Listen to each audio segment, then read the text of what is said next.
Balai karantina musnahkan ayam dan kambing selundupan.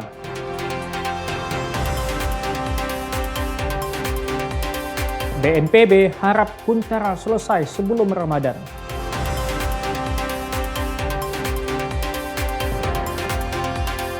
Aniaya pencuri, 4 pemuda dihukum kerja sosial.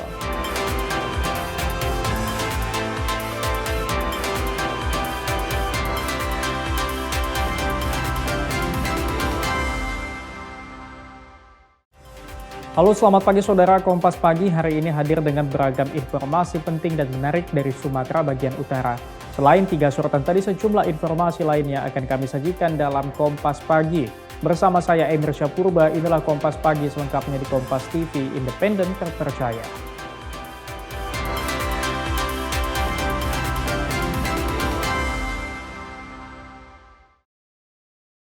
Saudara, Balai Besar Karantina Hewan, Ikan, dan Tumbuhan Sumatera Utara musnahkan ayam bangkok dan kambing jenis pygmy yang masuk secara ilegal. Pemusnahan ini dilakukan untuk mengurangi resiko masuknya penyakit yang kemungkinan besar dibawa hewan tersebut dari negara asalnya.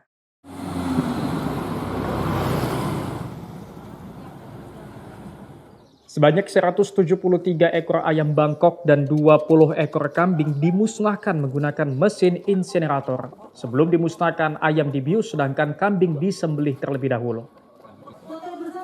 Pemusnahan ini karena pemilik tidak memiliki dokumen lengkap alias ilegal sesuai dengan Undang-Undang Nomor 21 Tahun 2019 tentang karantina hewan, ikan, dan tumbuhan. Hewan-hewan ini masuk melalui pelabuhan ilegal di Aceh Tamiang dan hendak didistribusikan di wilayah Sumatera Utara. Media pembawa berupa kambing pygmy ya, yang diduga kuat ya, berasal dari Thailand, dan juga ayam bangkok gitu ya, sejumlah 173 ekor ayam, 20 ekor kambing pygmy yang diduga kuat berasal dari Thailand. Kenapa kita lakukan pemusnahan? Karena pemasukan terhadap media pembawa ini, baik kambing maupun ayam tadi, dilakukan secara ilegal ya, dari Thailand melalui Aceh Tamiang kemudian dikirim ke Sumatera Utara. Saat ini para pelaku sedang dalam proses penyelidikan oleh pihak kepolisian yang berkolaborasi dengan pihak karantina. Dedi Rizky Ginting, Kompas TV, Deli Serdang, Sumatera Utara. Saudara, sebanyak 600 lebih calon jemaah haji embarkasi Aceh mengundurkan diri untuk keberangkatan tahun ini. Selain karena kondisi kesehatan, sejumlah calon jemaah haji lainnya mundur karena terdampak banjir. Dari 600 calon jemaah haji yang dijadwalkan berangkat pada tahun ini mengundurkan diri. Berdasarkan laporan yang diterima Kementerian Haji, calon jemaah haji yang mengundurkan diri karena sakit, belum mampu melunasi biaya keberangkatan, hingga calon jemaah yang terdampak bencana banjir. Ada juga calon jemaah haji yang memilih menunda agar bisa bersama dengan anggota keluarga lainnya.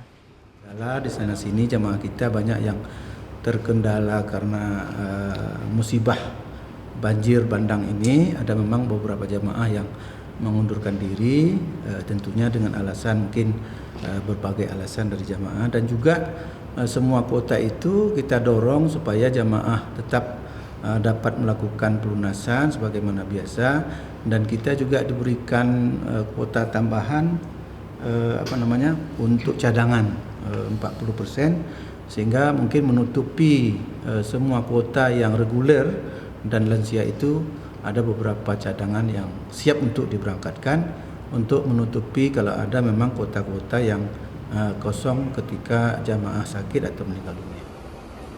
Untuk mengisi kekosongan, calon jemaah haji cadangan telah disiapkan. Calon jemaah haji embarkasi Aceh tahun ini memang mengalami kenaikan jemaah yang mencapai 1.048 jemaah dibandingkan tahun sebelumnya. Syahril, Kompas TV, Banda Aceh, Aceh. Saudara, seratusan siswa PAUD dan TK di Aceh Besar mengikuti manasik haji di pelataran Stadion Harapan Bangsa, Banda Aceh.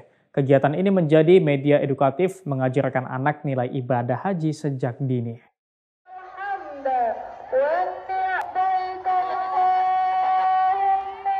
Dengan mengenakan pakaian ihram mini dan busana muslim, siswa TK PAUD di Aceh Besar mengikuti rangkaian simulasi ibadah haji mulai dari tawaf, sa'i, wukuf, hingga lempar jumroh di pelataran Stadion Harapan Bangsa Banda Aceh. Manasik haji cilik ini digelar oleh Ikatan Guru Taman Kanak-kanak Aceh Besar untuk menanamkan nilai agama dan membentuk karakter religius kepada anak sejak dini. Menjadi pelajaran bagi anak-anak bahwasanya manasik haji itu sangat bermanfaat pastinya.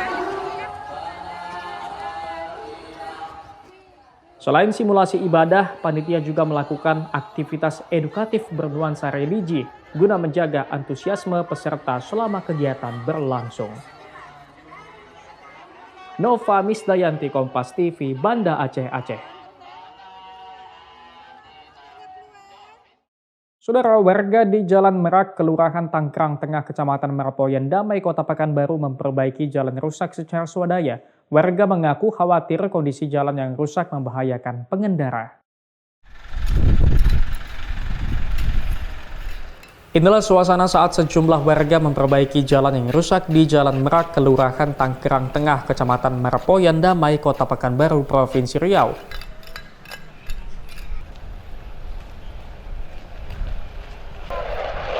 Mereka memperbaiki jalan rusak tersebut dengan menggunakan semen. Warga mengaku kondisi jalan yang rusak sudah cukup lama. Warga juga khawatir kondisi jalan yang rusak akan membahayakan bagi para pengendara yang melintas. Ya udah agak lama, udah dari dulu.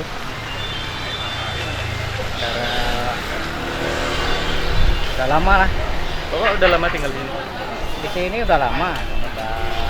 Kalau jualan ini udah 6 tahun. Kalau lihat kondisi seperti ini Pak, banyak nggak pengendara yang kecelakaan atau gimana? Alhamdulillah di sini belum ada kecelakaan. Tapi kalau yang di sana ada di dekat sekolah. Sementara bahan semen merupakan bantuan dari salah satu perumahan yang ada di sekitar jalan tersebut. Ya kalau ditunggu selama ini dari pihak pemerintah kayaknya ya bukannya mungkin karena anggaran atau memang nggak pernah lewat di sini juga kami nggak ngerti gitu. Tapi ya buktinya udah berapa tahun di sini. Ya inilah hasil selama ini. Nanti ada ditambal sedikit. Ya nggak ngerti juga sih apa yang terjadi gitu.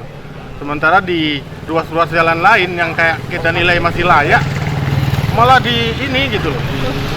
Jadi dari mana salahnya Jalan Meraknya selama ini? Warga berharap agar pemerintah segera memperbaiki jalan yang rusak dan berlubang. Jalan tersebut diperparah saat musim hujan yang cukup deras karena selalu digenangi banjir. Sawino Ardi, Kompas TV, Pekanbaru, Riau. Saudara, pasca banjir dan longsor yang melanda Provinsi Aceh akhir tahun lalu, perekonomian Aceh akan kembali mengalami pertumbuhan, terutama pada semester kedua tahun 2026 ini. Ada kemungkinan ya, karena kan di 2025 itu kemungkinan. Bank Indonesia Aceh menilai pertumbuhan ekonomi Aceh di tahun 2025 mengalami perlambatan sebagai dampak bencana. Kinerja sektor pertanian dan perdagangan yang menjadi penyokong utama ekonomi Aceh melemah karena lahan pertanian rusak. Kondisi ini diperparah dengan akses transportasi dan distribusi terputus dan banyak fasilitas umum yang rusak.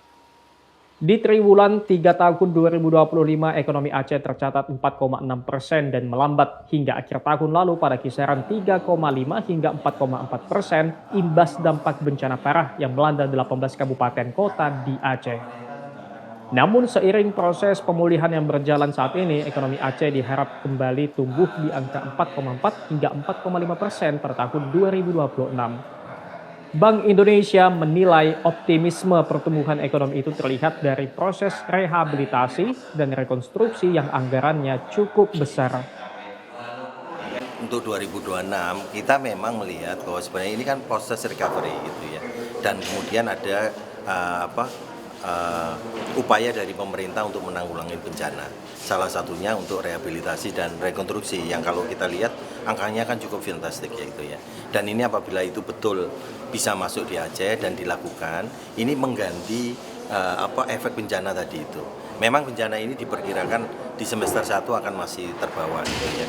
Karena kan masyarakat belum bisa secara normal bekerja secara normal. Tapi harapan kami memang nanti kalau recovery-nya cepat, masyarakat sudah bisa bekerja kembali di triwulan 2 gitu ya. Kalangan perbankan Aceh juga mengusulkan agar dana pemulihan bencana ditempatkan di perbankan daerah, terutama untuk memperkuat penyaluran pembiayaan ke sektor real. Mustajab, Kompas TV, Banda Aceh, Aceh. BNPB harap Huntara selesai sebelum Ramadan. Saksikan usai jeda.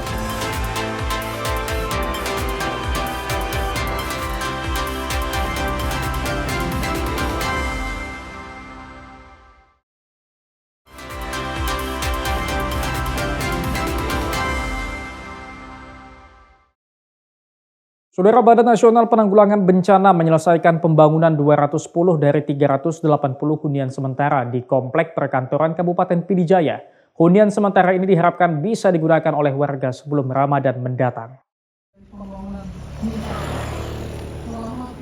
Sebanyak 210 hunian sementara yang telah selesai dibangun langsung diserahkan ke pemerintah daerah untuk diberikan kepada penyintas bencana.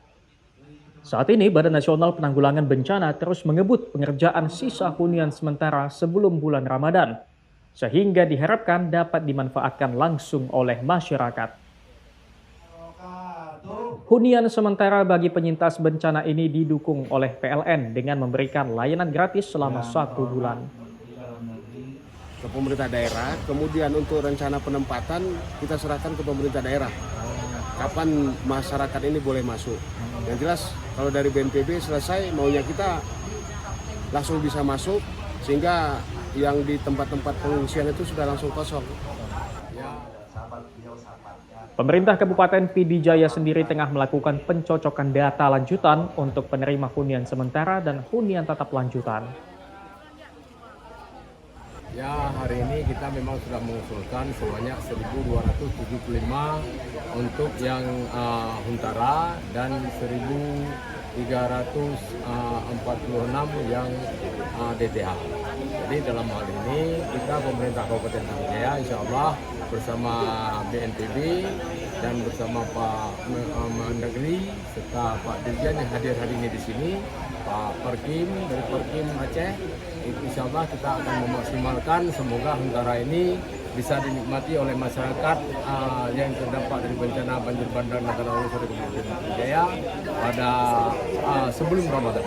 Mudah-mudahan mereka sudah bisa menempatinya. Hingga kini 11.800 jiwa di Kabupaten Pd Jaya masih berada di pengungsian pasca banjir akhir November tahun lalu. Syahril, Kompas TV, Pd Jaya, Aceh. Saudara, warga 3 desa di Kabupaten Aceh Tengah, Aceh masih terisolasi pasca banjir besar pada akhir November tahun lalu.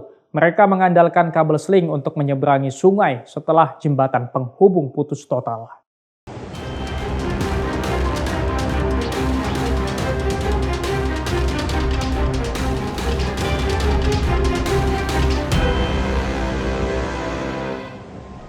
Kabel seling ini menjadi satu-satunya pilihan usai jembatan utama hancur pasca banjir pada akhir November lalu. Warga terpaksa menentang bahaya menyeberang menggunakan kabel seling untuk dapat beraktivitas. Setidaknya 3 desa yaitu Desa Bergang, Karangampar, dan Pantan Reduk di Kecamatan Ketol terpaksa menentang bahaya untuk dapat menyeberang. Tidak hanya untuk kegiatan sehari-hari, kabel seling juga menjadi satu-satunya jalur untuk mengangkut hasil pertanian. Harapan kami kan jembatan cepat dibuat, Pak, kan? Lagi diproses sekarang kayaknya. Apakah berkelahan, Pak? Melalui kawat baja ini cuman, Pak, kan? Tapi aksesnya sudah 2 bulan lebih berarti, Pak, ya? Iya, udah lebih 2 bulan semenjak. Masih merasa takut atau gimana nih, Pak, lewat sini? Gimana bilang, Pak, kan? Bilang takut, udah lewat rasa takutnya, kan? Tapi masih trauma itulah, Pak, masalahnya. Traumanya berat kali, Pak, kan? Cuma kalau nggak lewat itu nggak bisa menyambung Ya, hidup, Pak. mau kayak mana Pak kan? Harus dilalui walaupun trauma. Zikri Maulana, Kompas TV, Aceh Tengah, Aceh.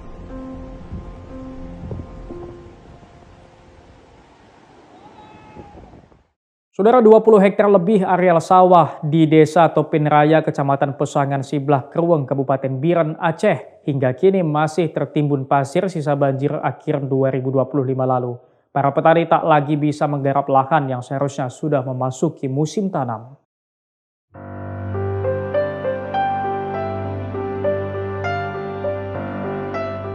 Hamparan sawah di Desa Topin Raya, Kecamatan Pesangan Siblah Krueng, Biren kini berubah kering dan rata menyerupai pantai. Sawah tertimbun pasir sisa banjir bandang. Kondisi tersebut memaksa petani kehilangan mata pencaharian. Petani mencoba bertahan dengan menanam semangka dan jagung di atas lahan kering dan berpasir.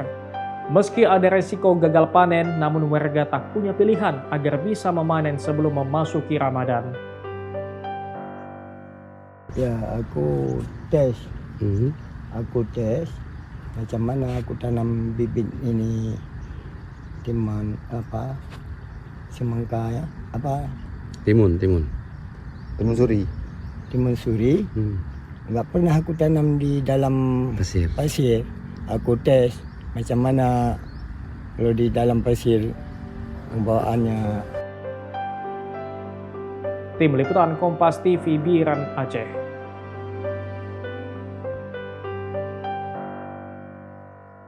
Saudara, di tengah berjalannya program makan bergizi gratis untuk anak sekolah, rupanya masih ada sekolah dasar di Provinsi Aceh yang belum pernah merasakannya. Selain tak mendapatkan MBG, SD Negeri 5 di Kabupaten Biren ini bahkan berantakan setelah diterjang banjir bandang.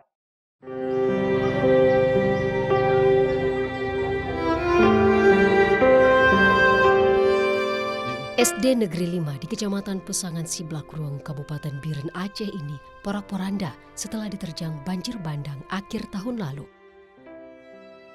Seluruh fasilitas dan perlengkapan sekolah rusak. Di tengah keterbatasan itu, semangat siswa tetap menyala. Setiap hari mereka tetap hadir ke sekolah, belajar di dalam tenda darurat dengan segala keterbatasan yang ada. Selain bantuan untuk perbaikan sekolah, mereka juga menanti program makan bergizi gratis. Pihak sekolah mengaku sebelumnya telah beberapa kali didata, namun hingga kini belum mendapatkan program itu. Bapak, sebelum banjir ada orang ini datang. Babinsa ada juga orang datang yang data-data anak untuk MBG Bapak. Tapi pas kejadian banjir kami pikir semester 2 adalah karena udah mulai agak-agak ini kan. Tapi MBG pun kami belum merasakan. MTK yang paling MBG dari sebelum banjir atau sesudah banjir? Sebelum banjir, datanya sebelum banjir. Sebelum banjir memang sekolah ini belum dapat MBG. Baru didata Pak. Baru didata. Berarti November tuh SD ini belum dapat ya?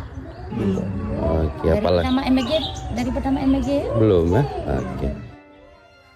Dari total 40 siswa SD Negeri 5 ini, seluruhnya merupakan korban banjir. Mereka berangkat ke sekolah tanpa seragam, hanya memakai pakaian seadanya dan sandal.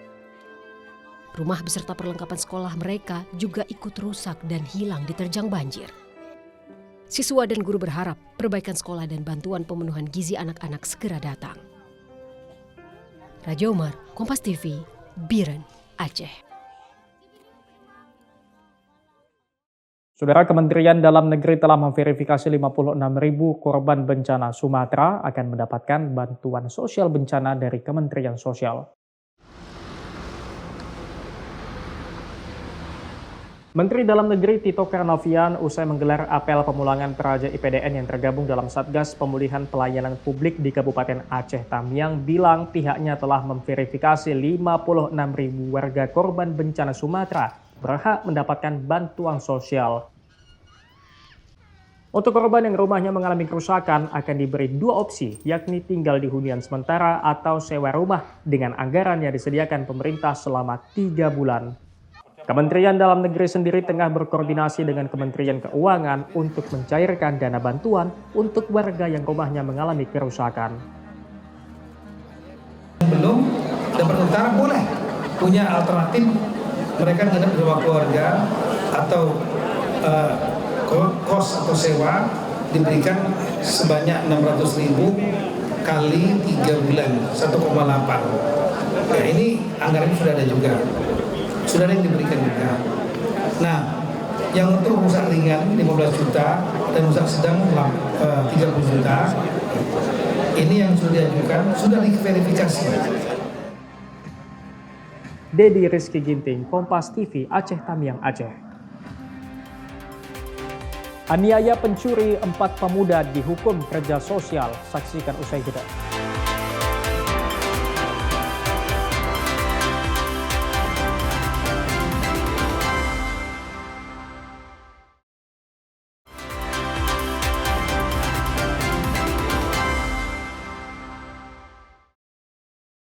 Saudara, 4 warga desa Wihni Bakong, Kabupaten Aceh Tengah Aceh harus berurusan dengan hukum usai memukul seorang terduga pencuri mesin kopi milik keluarga mereka. Majelis Hakim menjatuhkan vonis hukuman berupa sanksi kerja sosial. Dalam sidang di Pengadilan Negeri Takengon, Majelis Hakim menyatakan keempat terdakwa terbukti bersalah. Majelis Hakim menjatuhkan vonis 3 bulan penjara, namun hukuman tersebut diganti dengan sanksi sosial selama 150 jam. Sanksi sosial dilaksanakan di Rumah Sakit Umum Daerah Datu Beru Takengon dengan durasi kerja sosial 5 jam setiap harinya. Menyatakan terdakwa 1-4 terbukti dan juga menjatuhkan pidana pada terdakwa selama masing-masing 3 bulan dan menetapkan pidana tersebut diganti dengan pidana kerja sosial di Rumah Sakit Umum Daerah Datu Beru selama 150 jam. Tim Liputan Kompas TV. Saudara, Kapolrestabes Medan Komisaris Besar Polisi Jan Calvin Simanjuntak mengungkap fakta baru terkait penetapan korban pencurian menjadi tersangka penganiayaan yang viral di media sosial. 3 Januari kemarin. Kapolrestabes Medan Komisaris Besar Polisi Jan Calvin Simanjuntak dalam keterangan persnya, Calvin bilang kasus penganiayaan yang dilakukan korban pencurian bersama beberapa orang lain terhadap pelaku pencurian bukan dilakukan di hari yang sama saat peristiwa pencurian terjadi. Korban pencurian mendapati pelaku berada di sebuah hotel dan saat masuk ke hotel untuk melakukan penangkapan, mereka mengaku sebagai personel kepolisian. Terkait dengan kasus pencurian, polisi memastikan telah melakukan proses hukum sesuai dengan ketentuan yang ada dan bahkan 2 pelaku sudah dijatuhi hukuman penjara selama 2 tahun 6 bulan. Sedangkan untuk kasus penganiayaan, terdapat 4 orang yang kini berstatus sebagai tersangka dan 1 diantaranya sudah ditangkap. Sedangkan 3 lagi kini berstatus DPO dan dipastikan akan terus dikejar. Karyawannya atas nama Yudhistira mengatakan kami dari petugas Polsek Pancobat, sehingga baru diizinkan ke dalam. Jadi yang mengatakan anggota Polsek adalah orang yang menggunakan jaket salah satu ojek online. Pada saat ditunjukkan di BAP dan pada video yang menggunakan jaket ojek online adalah tersangka Persada Putra. Tim Liputan Kompas TV Medan, Sumatera Utara. Saudara, tim Satreskrim Polres Kuantan Singingi membongkar aktivitas penambangan emas ilegal. 2 orang yang diduga pelaku diamankan petugas.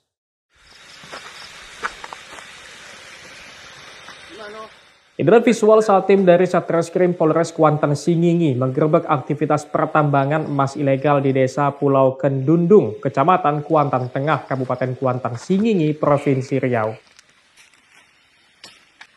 Selain mengamankan 2 pelaku, petugas juga menyita sejumlah barang bukti yang digunakan dalam aktivitas penambangan emas ilegal seperti 1 unit mesin, paralon, selang, dan beberapa barang bukti lainnya. Pelaku dan barang bukti lalu dibawa ke Polres Kuantan Singingi untuk dilakukan pemeriksaan lebih lanjut. Sementara alat tambang langsung dimusnahkan dengan cara dibakar. Tim kami langsung menuju ke lokasi. Lokasi tersebut dapat saya sebutkan yaitu di Desa Pulau Kendundung, masih Kecamatan Kuantan Tengah.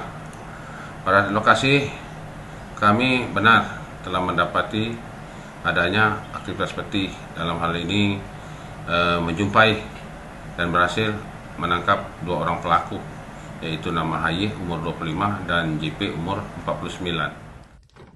Kedua pelaku kini masih menjalani pemeriksaan dan terancam hukuman hingga 5 tahun penjara.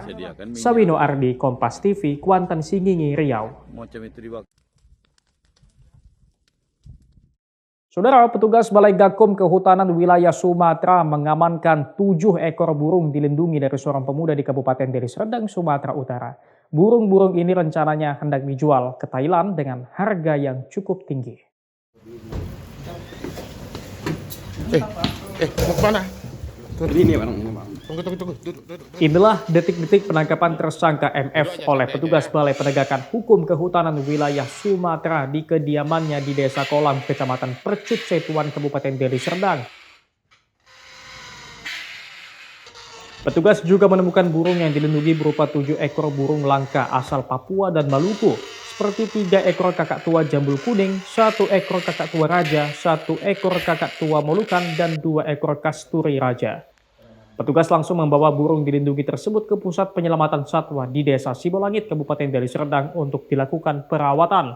Rencananya pelaku akan membawa satwa diselundupkan ke Thailand.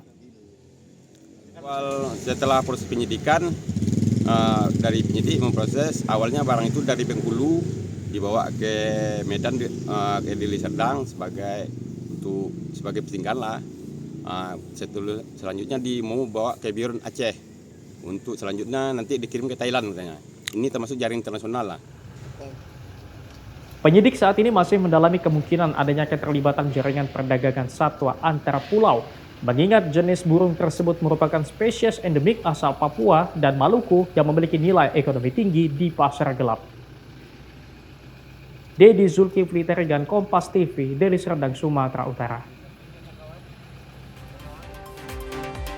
Timnas Futsal tembus final Piala Asia, saksikan usai jeda.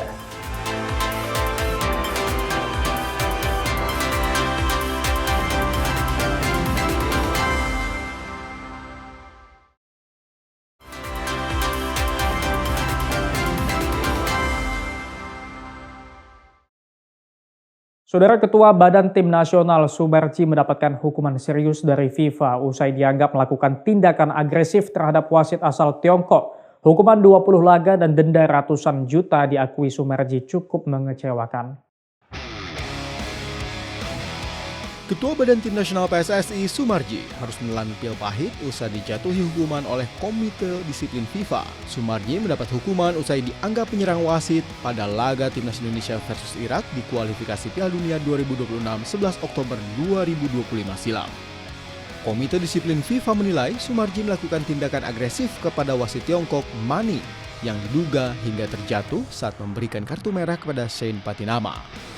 Tak hanya larangan 20 laga, Sumarji juga dikenakan denda 15.000 Swiss franc atau setara 324 juta rupiah yang harus dibayar dalam waktu 30 hari setelah keputusan Komdis FIFA diumumkan.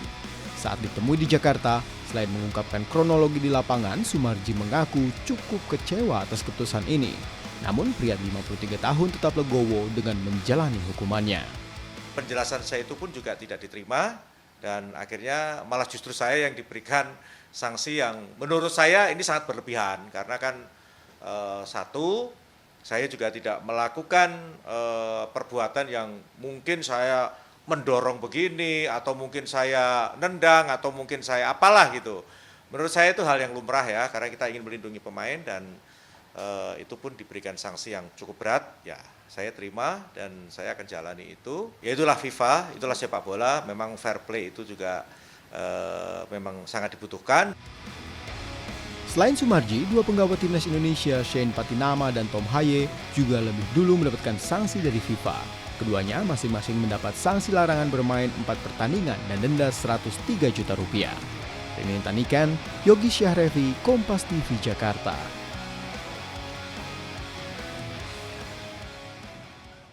Saudara, untuk pertama kalinya dalam sejarah Indonesia melangkah ke final Piala Asia Futsal 2026. Menang dramatis 5-3, Garuda Futsal tantang sang juara bertahan Iran di partai puncak. Semifinal Piala Asia Futsal antara Indonesia kontra Jepang berlangsung sengit di Indonesia Arena.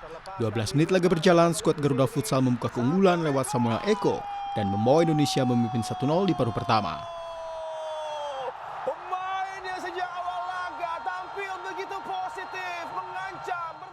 Babak kedua memasuki menit 23, Indonesia mampu menambah keunggulan melalui gol bunuh diri Takehiro Motoishi. Laga dengan intensitas tinggi terus berlanjut. Takehiro Motoishi membalas kesalahan di menit 31. Tendangan mendatarnya membuat Jepang menipiskan ketinggalan 1-2. Hanya selang 4 menit, tembakan kaki kiri Kazuya Shimizu membuat Samurai Biru menyamakan skor 2-2. Di menit 39, Garuda Futsal kembali memimpin 3-2. Firman Ardiansyah mampu memanfaatkan momentum serangan balik dengan sempurna.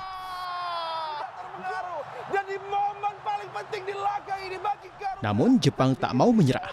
Menit 40, handsball Iqbal berbuah penalti. Eksekusi Shimizu membuat skor kembali sama kuat 3-3 dan pemenang harus ditentukan lewat waktu tambahan. Babak tambahan menginjak menit 45, Reza Gunawan membuat Garuda Futsal kembali unggul 4-3. Sudah saya katakan bahwa Reza Gunawan ini. 2 menit kemudian, Dewa Rizky menyempurnakan kemenangan Garuda Futsal 5 gol berbalas 3. Hasil ini membawa armada Hector Souto melangkah ke final untuk menantang sang juara bertahan Iran yang di laga lain mampu menaklukkan Irak 4-2. Duel final akan digelar 7 Februari. Partai final, Anda tidak salah dengar, Indonesia asuhan Hector Souto mencetak lagi sejarah gemilang, tinta emas yang dituliskan di sejarah futsal Indonesia oleh anak asuh Hector. Saudara, Indonesia resmi mengajukan diri untuk menjadi tuan rumah Piala Asia 2031. Indonesia akan bersaing dengan 5 negara calon tuan rumah lainnya termasuk Australia. Federasi Sepak Bola Asia merilis 6 daftar calon tuan rumah Piala Asia 2031 di kanal resmi dafc.com 4 Februari 2025. Indonesia menjadi salah satu negara yang mengajukan diri bersaing dengan 5 wakil konfederasi Asia lainnya. Kelima negara yakni Australia, India, Korea Selatan, serta tuan rumah bersama Kirgistan, Tajikistan, dan Uzbekistan. Indonesia percaya diri mengingat sebelumnya pernah menjadi tuan rumah Piala Dunia U17 2023. Ketua Badan Tim Nasional PSSI, Sumarji bilang, semua koordinasi telah dilakukan PSSI untuk menyukseskan proses bidding ini. Ini akan kita kawal, kebetulan kan juga yang mengajukan bidding itu tidak Indonesia saja, ada Australia dan lain-lain termasuk Kirgistan. Nah, kemarin sempat ada wacana sebenarnya kaitannya dengan soal join antara Indonesia dan Australia untuk jadi tuan rumah Piala Asia di tahun 2031. Nanti update seperti apa nanti akan kita sampaikan dan tentu Pak Ketua Umum juga akan menyampaikan perkembangan ini. Dari Pak Ketua Umum seperti apa. Tetapi dari kami sudah berkoordinasi, saya sudah koordinasi juga dengan Departemen Internasional untuk ngawal dan mengikuti perkembangannya ini sejauh mana dan kapan pelaksanaan biddingnya supaya kita tidak ketinggalan informasi. Asia Tenggara terakhir kali menjadi tuan rumah Piala Asia yakni pada perhelatan 2007 silam dengan format tuan rumah bersama. Kala itu Indonesia, Malaysia, Thailand, dan Vietnam menjadi tuan rumah perhelatan sepak bola terakbar sebenua kuning. Renin Tanikan, Yogi Sahrevi, Kompas TV, Jakarta. Saudara, pelatih timnas John Hartman memantau penggawa Garuda yang tengah berada di Eropa. Safari dilakukan Hartman untuk membangun kekompakan skuad Garuda. Awal Februari 2026 menjadi pekan yang sibuk bagi pelatih timnas Indonesia John Hartman. Setelah melawat ke sejumlah klub dan menonton pertandingan Liga Super Indonesia, kini Hartman berada di Eropa untuk memantau penampilan punggawa Garuda. Tim Serie A Italia, Sassuolo, mengunggah foto pertemuan Hartman bersama Kapten Timnas Indonesia Jay Izes. Sebelumnya Hartman juga menyaksikan laga Dean James di lanjutan Eredivisie serta Kevin Dix yang tengah berlatih bersama Mönchengladbach. Kedatangan Hartman di Eropa sesuai dengan komitmennya yang ingin mengenal pemain dan lingkungan tempat berlatih pemain timnas. And then I will visit them. I will at the end of January, early February, I will head to Europe to watch their training environment, to listen to them in person, to look for other players as well that may be ready to join. But it's going to be busy. It's a busy time, and listening to the players, understanding their perspectives is the most important thing at this stage. Analis sepak bola Iksan Mahar menilai langkah yang dilakukan Hartman merupakan pendekatan personal pada pemain. Sama seperti yang pernah dilakukannya kala menukangi timnas Kanada. Masih dalam tahap pengenalan Hartman kepada anak asuhnya, Hartman perkenalkan diri, Hartman juga ibaratnya pengen tahu lah gimana sebenarnya secara personal pendekatannya. Karena memang yang pelajarin emang selama ini tuh Hartman tipenya dia memang personal touch itu yang paling utama gitu buat anak asuhnya. Jadi dia kan ketemu dulu di Kanada juga seperti itu. Jadi makanya banyak pemain yang secara personal itu dekat banget sama dia. Hartman punya waktu sekitar 1 bulan untuk mempersiapkan timnas sebelum berlaga di FIFA Series Maret mendatang. Laga itu menjadi ujian perdana bagi Hartman dalam menangani timnas Indonesia. Tim Liputan, Kompas TV. Saudara, Timnas U17 memanggil 28 pemain untuk jalani rangkaian laga persahabatan jelang persiapan menuju Piala Asia U17 2026. Nova Arianto masih akan pegang kendali pasukan muda Garuda untuk menghadapi 2 laga persahabatan kontra Tiongkok. Duel akan digelar 8 dan 11 Februari di Indomart Arena. 2 laga ini akan jadi proses pematangan tim sekaligus evaluasi menyeluruh untuk pemain yang dipanggil. Dari 28 nama yang dipanggil, mayoritas pemain merupakan wajah baru. Penggawa Garuda Muda yang dipanggil berdasarkan hasil pemantauan dari berbagai klub di Liga Indonesia, akademi, dan klub luar negeri. Mirza Firjatullah adalah pemain dari generasi tahun lalu. Selain itu ada Nicholas Indra yang kini bermain di klub asal Norwegia Rosenborg. Tim Liputan Kompas TV. Ratusan calon jemaah haji mengundurkan diri. Saksikan usai jeda.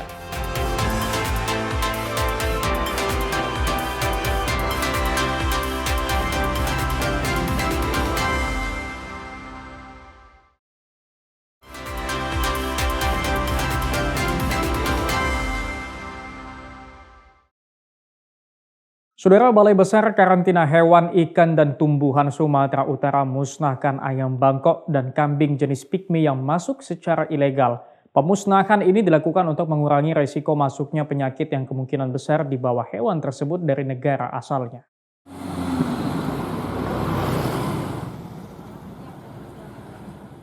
Sebanyak 173 ekor ayam bangkok dan 20 ekor kambing dimusnahkan menggunakan mesin insinerator. Sebelum dimusnahkan, ayam dibius sedangkan kambing disembelih terlebih dahulu.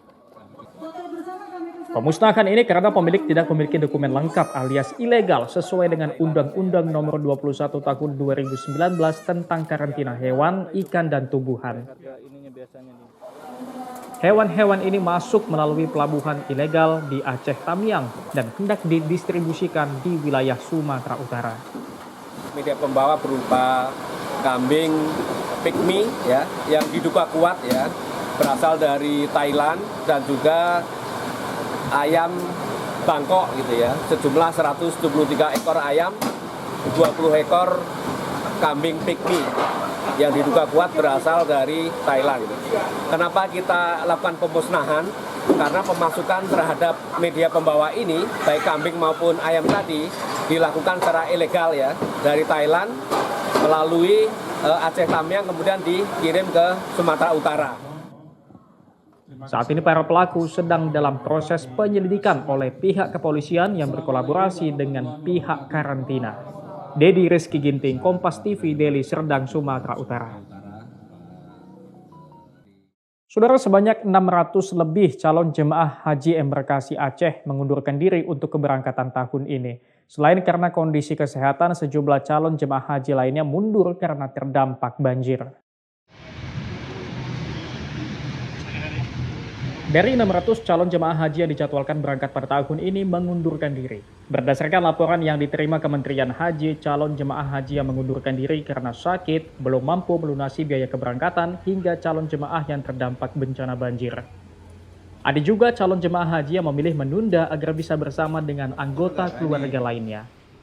Di sana-sini jemaah kita banyak yang terkendala karena musibah banjir bandang ini. Ada memang beberapa jemaah yang mengundurkan diri, tentunya dengan alasan mungkin berbagai alasan dari jamaah, dan juga semua kuota itu kita dorong supaya jamaah tetap dapat melakukan pelunasan sebagaimana biasa, dan kita juga diberikan kuota tambahan untuk cadangan 40%, sehingga mungkin menutupi semua kuota yang reguler dan lansia itu. Ada beberapa cadangan yang siap untuk diberangkatkan untuk menutupi kalau ada memang kuota-kuota yang kosong ketika jamaah sakit atau meninggal dunia. Untuk mengisi kekosongan, calon jemaah haji cadangan telah disiapkan. Calon jemaah haji embarkasi Aceh tahun ini memang mengalami kenaikan jemaah yang mencapai 1.048 jemaah dibandingkan tahun sebelumnya. Syahril, Kompas TV, Banda Aceh, Aceh. Saudara, tim Satreskrim Polres Kuantan Singingi membongkar aktivitas penambangan emas ilegal. 2 orang yang diduga pelaku diamankan petugas.